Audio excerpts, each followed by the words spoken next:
अलकापुरी नाम की नगरी में कुबेर नाम का राजा राज्य करता था। राजा भगवान महादेव जी का परम भक्त था। इस राजा के हेममाली नाम का एक यक्ष सेवक था। वह रोज राजा को मानसरोवर से सुंदर सुंदर पुष्प भगवान महादेव जी की पूजा के लिए लाकर देता था। हेममाली की विशालाक्षी नाम की अति सुंदर स्त्री थी।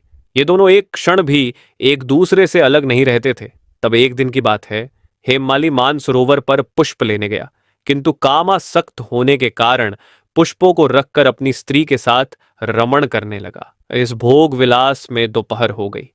हेममाली की राह देखते देखते जब राजा कुबेर को दोपहर हो गई तो उसने क्रोधपूर्वक अपने सेवकों को आज्ञा दी कि तुम लोग जाकर पता लगाओ कि हेममाली अभी तक पुष्प लेकर क्यों नहीं आया।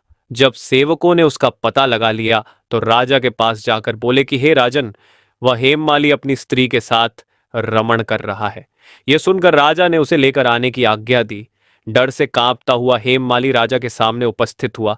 राजा ने कहा कि अरे अधम, तूने मेरे परम पूजनीय देवों के भी देव भगवान शिव जी का अपमान किया है। मैं तुझे श्राप देता हूं कि तू स्त्री के वियोग में दुख भोगेगा और मृत्युलोक में जाकर कोरही का जीवन जिएगा। राजा के शाप से वह उसी समय धरती पर गिर गया। उसकी पत्नी भी दुखी होकर रहने लगी। मृत्युलोक में वह कष्ट भोगने लगा, किंतु शिव की कृपा से उसकी बुद्धि मलिन नहीं हुई। उसे पूर्व जन्म की सभी बातें याद थीं। अनेक कष्टों को भोगता हुआ वह अपने पूर्व जन्म के कुकर्मों को याद करता हुआ वह हिमालय पर्वत की तरफ गया। वहां उसने मार्कंडेय मुनि का आश्रम देखा। फिर उसने रोते रोते मुनि को अपना सारा हाल सुनाकर उनसे मुक्ति का उपाय पूछने लगा। तब मार्कंडेय मुनि ने उसे आषाढ़ माह की योगिनी एकादशी का व्रत करने की सलाह दी। उनके वचनों के अनुसार योगिनी एकादशी का विधान पूर्वक व्रत किया।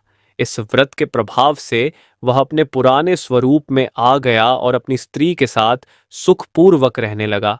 इस कथा को सुनने का फल 88,000 ब्राह्मणों को भोजन कराने के बराबर मिलता है।